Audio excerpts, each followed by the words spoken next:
નમસ્કાર વિદ્યાર્થી મિત્રો, ધોરણ 12 એકાઉન્ટ ભાગ 2 માં આપણે ચેપ્ટર 2 ડિબેન્ચરના હિસાબો શરૂ કરવા જઈ રહ્યા છીએ. ચેપ્ટર 1 ના શેરમૂડીના હિસાબોના આપણે 1 થી 12 ભાગના વિડીયો મૂકેલા છે.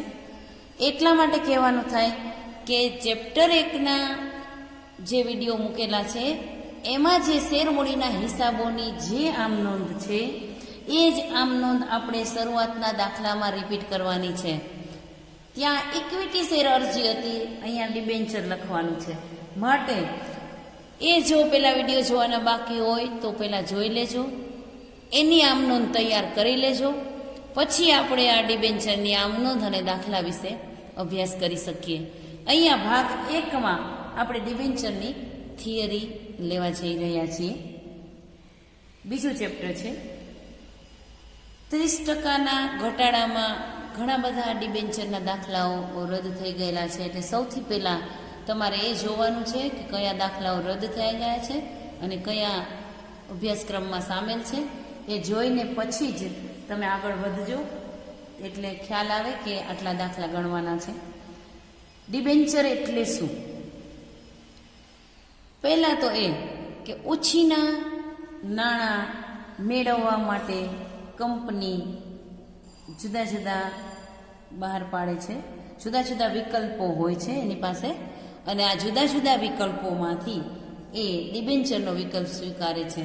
ત્યારે ટૂંકમાં ઉછીના નાણાં મેળવવા માટે કંપની જે વિકલ્પ સ્વીકારે છે એ ડિબેન્ચર છે. કંપની લાંબા ગાળાના ઉછીના નાણાં મેળવવા માટે ડિબેન્ચર બહાર પાડે છે. કંપની જાહેર જનતા પાસેથી જામીનગીરી બહાર પાડી ભંડોળ પ્રાપ્ત કરે છે અને બદલામાં જે દસ્તાવેજ કંપનીને આપે છે તેને ડિબેન્ચર કહે છે. જો ડિબેન્ચર એટલે શું, શેરમૂડી એટલે શું, તો એ માલિકીની મૂડી છે અને ડિબેન્ચર એ ઉછીની મૂડી છે. કંપની માલિકીની મૂડી બહાર પાડે છે ત્યારે એને નફો થાય તો જ ડિવિડન્ડ મળે છે. જ્યારે ઉછીના નાણાં જાહેર જનતા પાસેથી મેળવે છે ત્યારે ફરજિયાતપણે કંપનીએ વ્યાજ ચૂકવવું પડે છે.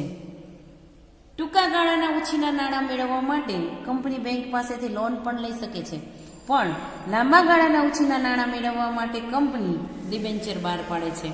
માટે આ બે વસ્તુ કે લાંબા ગાળાના નાણાં અને ઉછીના નાણાં મેળવવા.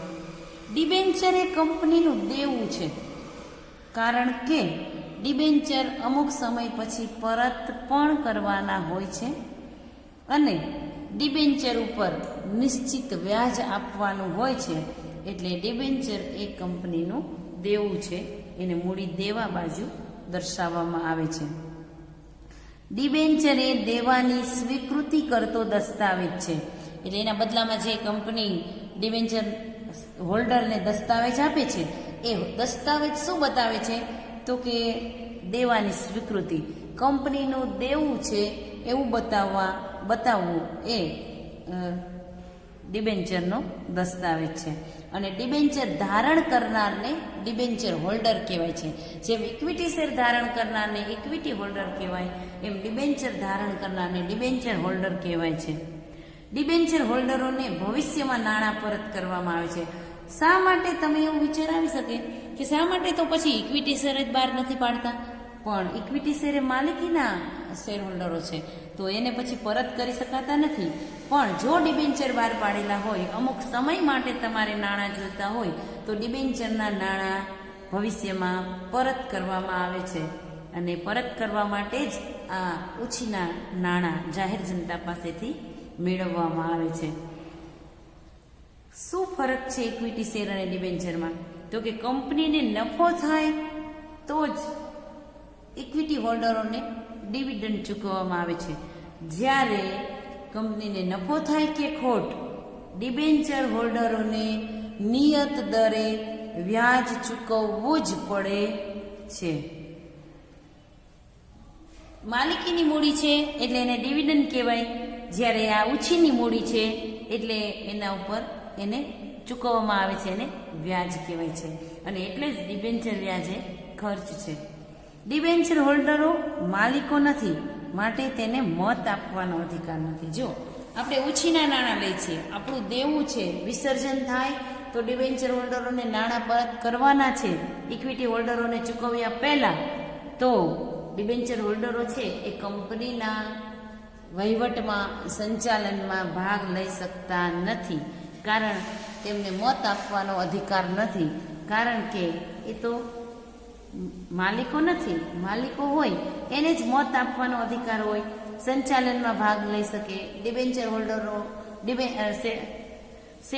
ડિબેન્ચરને મત આપવાનો અધિકાર નથી, કારણ કે એ બોર્ડ ઓફ ડિરેક્ટર્સના માં એ સભ્યપદ પણ ધરાવતા નથી, માટે એને મત આપવાનો અધિકાર નથી. માત્ર કંપનીને નાણાં આપે છે, કંપની એને વ્યાજ ચૂકવે છે અને નિયત સમયના અંતે પરત કરે છે, એટલે એને મત આપવાનો અધિકાર નથી. કંપની ધારા 2013ની કલમ 71(4) મુજબ ડિબેન્ચરની કુલ દાર્શનિક કિંમતના 25% રકમ ડિબેન્ચર પરત અનામત ખાતે લઈ જવા પડે છે. જો કંપનીનું દેવું છે, વ્યાજ ચૂકવવું ફરજિયાત છે, નિશ્ચિત સમયના અંતે પરત કરવાના છે, અને એટલે ડિબેન્ચર પરત અનામત ખાતું ઊભું કરીને ડિબેન્ચર પરત અનામત ખાતે 25% રકમ લઈ જવામાં આવે છે. ડિબેન્ચરના હિસાબોમાંથી આપણે એક વાક્યના અને વિકલ્પ પણ પૂછાય છે, માટે અહીંયા જે મેં તમને દર્શાવ્યું છે એ એક વાક્ય કે વિકલ્પમાં દરેક કામ આવે એવી માહિતી તમને ડિબેન્ચરમાં દ્વારા દર્શાવવામાં આવેલી છે. અહીંયા તમને કહેવામાં આવે છે વિસર્જન સમયે શેર હોલ્ડરો કરતાં પ્રથમ ચૂકવાય છે, કારણ કે એ ઓછીના નાણાં છે, અને જો કંપનીનું વિસર્જન થાય તો માલિકીની મૂડી કરતાં ઓછીની મૂડી પ્રથમ ચૂકવાય છે, એટલે શેર હોલ્ડરો કરતાં અગ્રહક ધરાવે છે ડિબેન્ચર હોલ્ડરો. ક્યાં દર્શાવાય છે?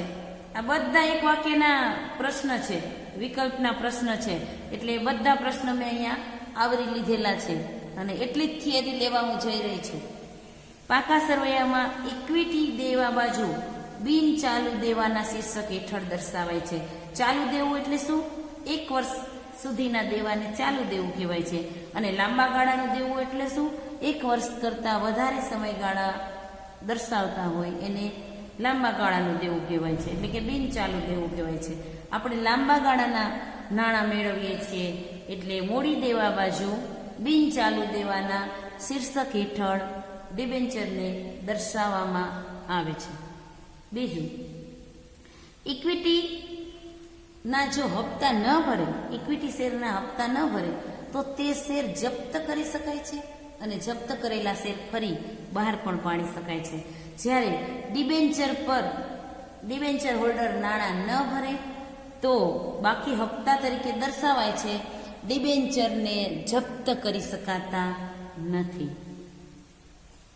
ડિબેન્ચર બહાર પાડવા અંગેની હિસાબી અસરો.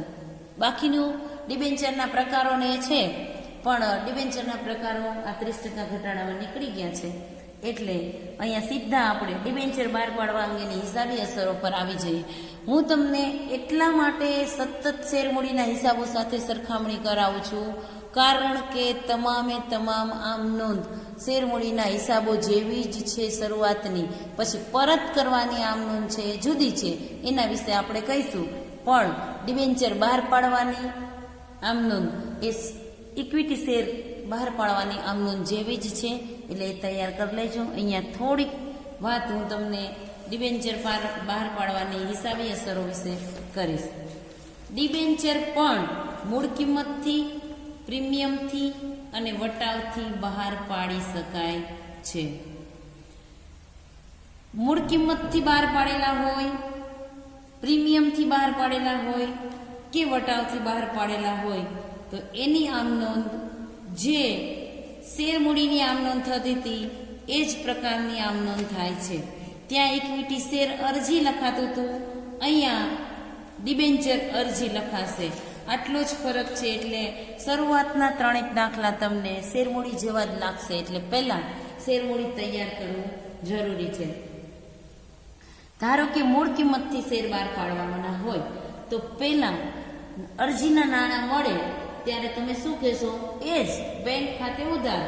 તે જેટલા ટકાના ડિબેન્ચર હોય તે 9%ના ડિબેન્ચર હોય તો 9%ના ડિબેન્ચર અરજી મંજૂરી ખાતે જમા, અને 9%ના ડિબેન્ચર અરજી મંજૂરી ખાતે ઉધાર તે 9%ના ડિબેન્ચર ખાતે જમા. આ રીતે તમારે આમ નોંધ તૈયાર કરવાની છે.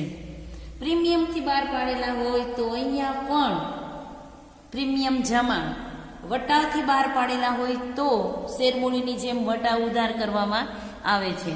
અહીંયા આપણે સીધું થિયરીના બદલે દાખલામાં જ સીધું સમજાવશું તો તમને દાખલામાં સમજણ પડી જશે, કારણ કે શેરમૂડી વિશે તમે જાણો છો એટલે.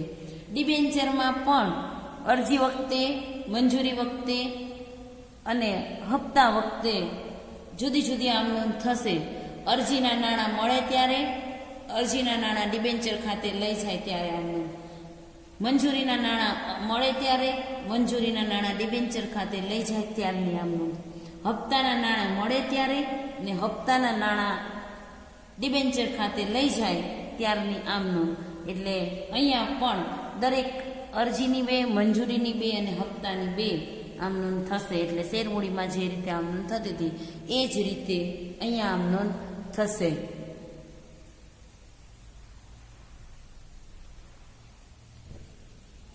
તમે જોઈ શકો છો કે અરજી વખતે આમ નોંધ શું થશે? તો બેંક ખાતે ઉધાર તે 9%ના ડિબેન્ચર અરજી ખાતે જમા. નાણાં ડિબેન્ચર ખાતે લઈ જતી વખતે 9%ના ડિબેન્ચર અરજી ખાતે ઉધાર તે 9%ના ડિબેન્ચર ખાતે જમા. શેરમૂડી સાથે સરખામણી કરશો તો તમને ખબર પડશે કે અહીંયા બેંક ખાતે ઉધાર તે ઇક્વિટી શેર અરજી ખાતે જમા, અહીંયા ડિબેન્ચર અરજી ખાતે લખવાનું છે, બીજો કોઈ ફરક નથી. અને ત્યાં ઇક્વિટી શેર મૂડી લખતા હતા, અહીંયા 9%ના ડિબેન્ચર લખીએ છીએ. હવે મંજૂરી વખતે તો નાણાં લેણા થાય, 9%ના ડિબેન્ચર મંજૂરી ખાતે ઉધાર તે 9%ના ડિબેન્ચર ખાતે જમા. નાણાં મળે ત્યારે આપણી બેંક લેનાર થાય એટલે બેંક ખાતે ઉધાર, 9%ના ડિબેન્ચર મંજૂરી ખાતે જમા. એ જ રીતે હપ્તા વખતે 9%ના ડિબેન્ચર હપ્તા ખાતે ઉધાર તે 9%ના ડિબેન્ચર ખાતે જમા. હપ્તાના નાણાં મળે ત્યારે બેંક ખાતે ઉધાર તે 9%ના ડિબેન્ચર હપ્તા ખાતે જમા. અહીંયા માત્ર ઇક્વિટી અરજીની જગ્યાએ ડિબેન્ચર અરજી, ઇક્વિટી મંજૂરીની જગ્યાએ ડિબેન્ચર મંજૂરી, ઇક્વિટી હપ્તાની જગ્યાએ ડિબેન્ચર હપ્તા ધ્યાનમાં લેવાના છે, જેથી તમને શેરમૂડી જેવી જ આમ નોંધ છે તમને ખબર પડી જાય. એમાં દરેકના બે છે. નાણાં મળે ત્યારે, ડિબેન્ચર ખાતે લઈ જાય ત્યારે, મંજૂરીના નાણાં લેણા થાય ત્યારે, નાણાં મળે ત્યારે, હપ્તાના નાણાં લેણા થાય ત્યારે, હપ્તાના નાણાં મળે ત્યારે. આ રીતે તમને આમ નોંધ છે સરળ પડશે. હવે પછીના વિડીયોમાં આપણે દાખલો સીધો ગણીશું.